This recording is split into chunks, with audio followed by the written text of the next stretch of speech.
क्योंकि वो bank account use नहीं कर रहे और ना ही ऑनलाइन पेमेंट का कुछ जानते हैं। देखो बहुत नीचे तबके के लोग जो है ना वो तो कर रहे हैं, विसंगतताएं बहुत है इसमें, क्योंकि जो ठेले वाले हैं वो लोग तो यूज कर रहे हैं, स्कैनर कर रहे हैं ना, उनको तो पता है स्कैनर में पैसे क्यों ले रहे हैं, उनको पता है कि पैसे कैसे निकालने भी है, वो निकालना भी जानते हैं तभी तो ले रहे हैं। अगर हम कर ही नहीं रहे इतना ऑनलाइन यूज बैंक को तो हम नहीं कर पाएंगे। तो कभी ऐसा हो सकता है हमारे लिए दिक्कत, तो हमें भी ये सीखना पड़ेगा, समझना पड़ेगा। अभी हम आगे देखते हैं कि ये शुरुआत कब से हुई।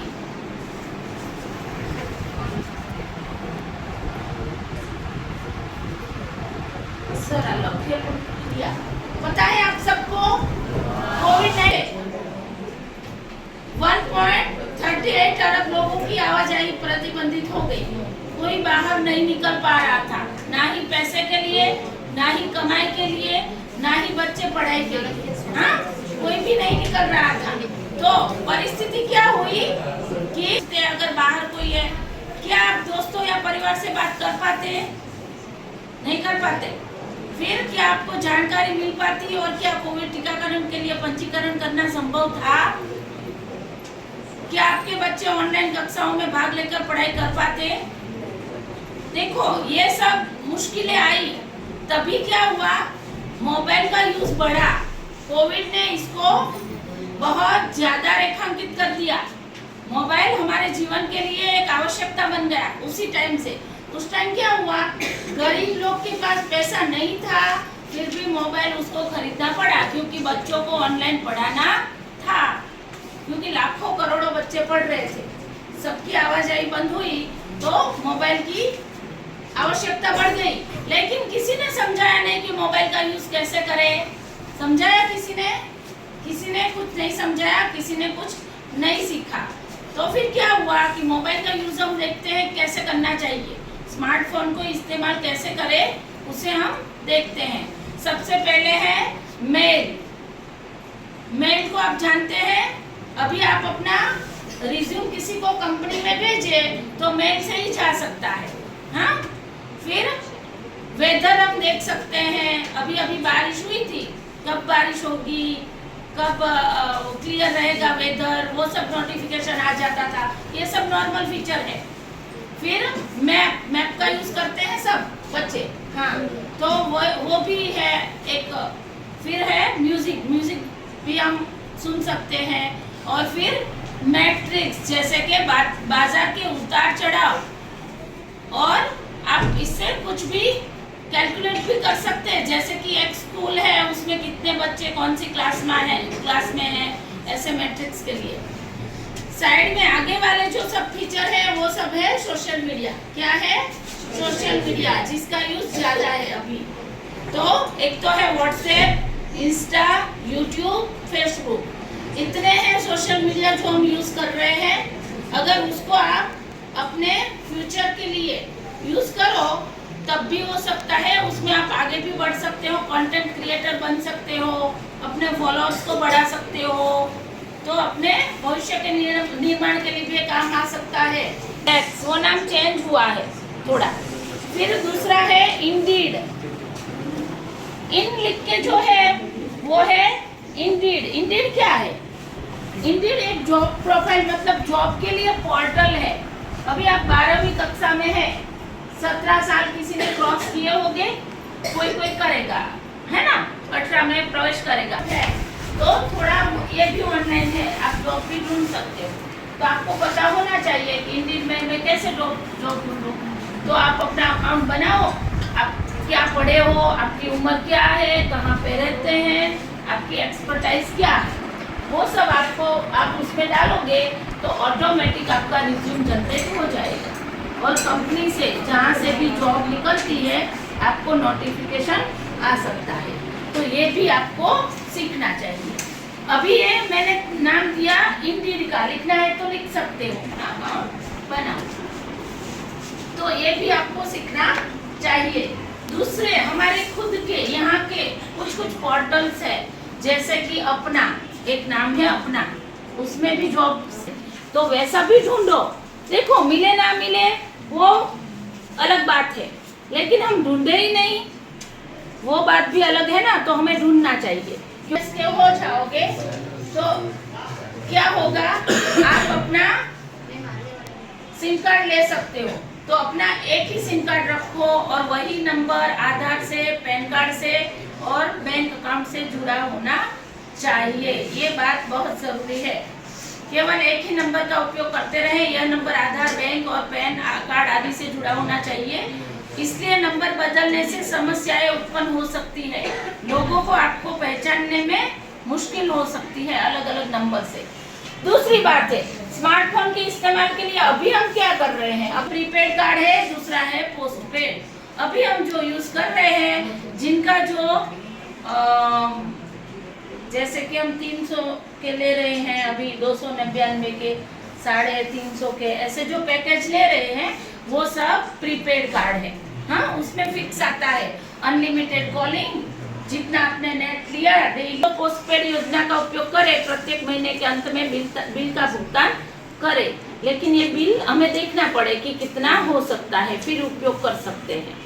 कम लागत वाली योजनाएं उपलब्ध भी है, इससे आपके उसी नंबर का उपयोग स्मार्टफोन का इस्तेमाल करने के लिए क्या करें, हमें क्या करना चाहिए, हमेशा सिर्फ अपना फोन साथ रखें, अपना फोन बच्चों को ना दे। क्यों?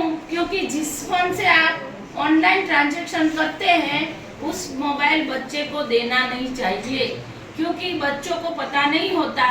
हम बच्चों को ऐसा सिखाते हैं, यस मतलब हाँ, नो मतलब ना, तो टर्म्स एंड कंडीशन बहुत छोटी छोटी होती है। कभी क्या होता है, फ्री गेम, यस या नो नोटिफिकेशन आए, ऐसे करके आपको ये देखना चाहिए कि जिस मोबाइल से ट्रांजैक्शन हो रहा है वो मोबाइल बच्चों को दे ही ना।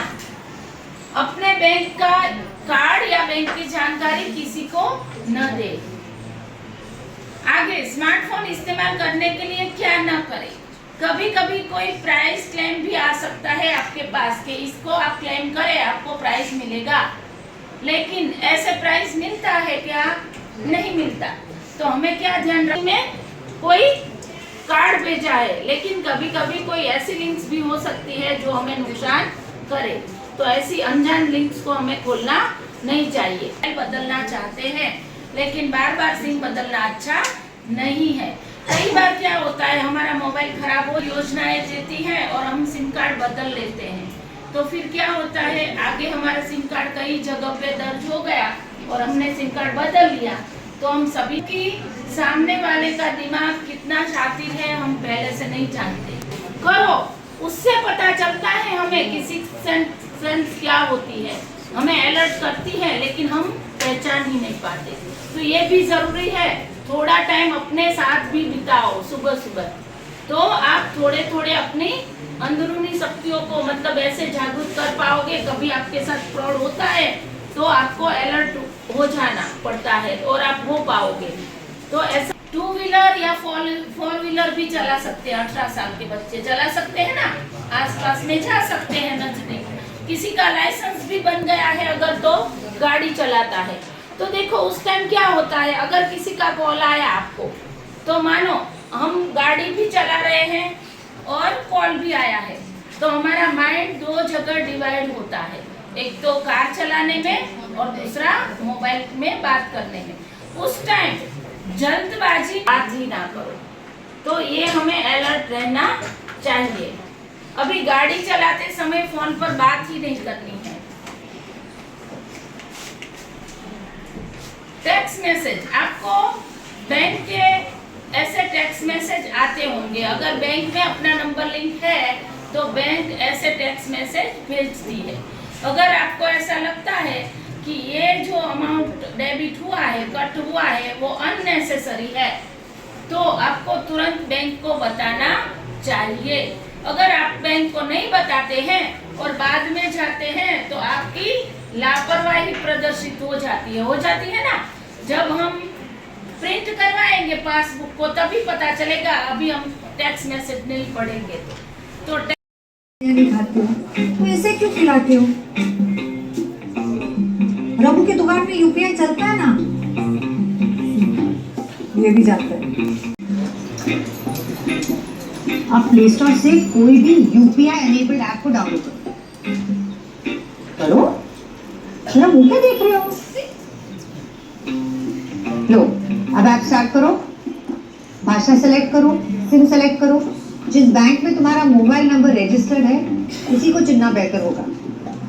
अब एसएमएस के जरिए अपना मोबाइल नंबर वेरीफाई करो। क्या बात है, एसएमएस से ही वेरिफिकेशन? लेकिन कौन सा बैंक?